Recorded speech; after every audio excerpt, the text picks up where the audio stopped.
हे भगवान, जो भक्त ये वीडियो लाइक करेगा उसके सारे दुख दूर करना और कमेंट में ओम नमो भगवते वासुदेवाय लिखने वाले की हर मनोकामना पूरी करना। निर्जला एकादशी व्रत। निर्जला एकादशी की पहली कथा महाबली भीम ने किया। यह व्रत द्वापर युग में महर्षि व्यास जी ने पांडवों को निर्जला एकादशी के महत्व को समझाते हुए उनको यह व्रत करने की सलाह दी।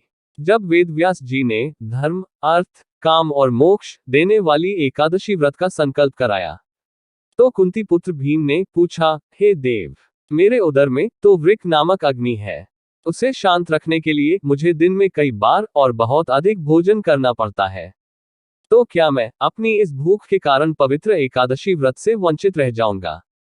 तब व्यास जी ने कहा, हे कुंती नंदन, धर्म की यही विशेषता है कि वह सबको धारण ही नहीं करता, यानी सबके योग्य व्रत नियमों की सहज और लचीली व्यवस्था भी करता है। तुम केवल ज्येष्ठ मास के शुक्ल पक्ष की निर्जला एकादशी का व्रत करो, मात्र इसी के करने से तुम्हें वर्ष की सभी एकादशियों का फल भी प्राप्त होगा और तुम इस लोक में सुख यश प्राप्त कर वैकुंठ धाम को प्राप्त करोगे। तभी से वर्ष भर की 24 एकादशियों का पुण्य लाभ देने वाली इस श्रेष्ठ निर्जला एकादशी को भीमसेनी एकादशी या पांडव एकादशी नाम दिया गया है। इस दिन जो व्यक्ति स्वयं निर्जल रहकर ओम नमो भगवते वासुदेवाय का जप करता है वह जन्म जन्मांतर के पापों से मुक्त होकर श्री हरि के धाम जाता है। दूसरी कथा, नारद जी को मिली निश्चल भक्ति का वरदान। शास्त्रों के अनुसार श्री श्वेतवाराह कल्प के प्रारंभ में देवर्षि नारद की विष्णु भक्ति देखकर ब्रह्मा जी बहुत प्रसन्न हुए। नारद जी ने अपने पिता व सृष्टि के रचयिता ब्रह्मा जी से कहा कि हे परम पिता, मुझे कोई ऐसा उपाय बताएं जिससे मैं जगत के पालन करता श्री विष्णु भगवान के चरण कमलों में स्थान पा सकूं।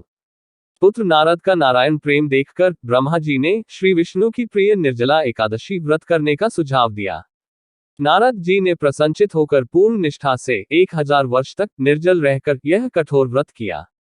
1000 वर्ष तक निर्जल व्रत करने पर उन्हें चारों तरफ नारायण ही नारायण दिखाई देने लगे। परमेश्वर श्री नारायण की इस माया से वे भ्रमित हो गए। उन्हें लगा कि कहीं यही तो विष्णु लोक नहीं। तभी उनको भगवान विष्णु के साक्षात दर्शन हुए। मुनि नारद की भक्ति से प्रसन्न होकर विष्णु जी ने उन्हें अपनी निश्चल भक्ति का वरदान देते हुए अपने श्रेष्ठ भक्तों में स्थान दिया और तभी से निर्जल व्रत की शुरुआत हुई। अंत में आप सभी को इस व्रत का फल जरूर मिले, हम यही कामना करते हैं। अगर आपको हमारी वीडियो अच्छी लगे तो लाइक करके कमेंट में ओम नमो भगवते वासुदेवाय जरूर लिखें। ओम नमो भगवते वासुदेवाय। ओम नमो भगवते वासुदेवाय। ओम नमो भगवते वासुदेवाय। ओम नमो भगवते वासुदेवाय। ओम नमो भगवते वासुदेवाय। वासुदेवाय वासुदेवाय। ओम नमो भगवते वासुदेवाय। ओम नमो भगवते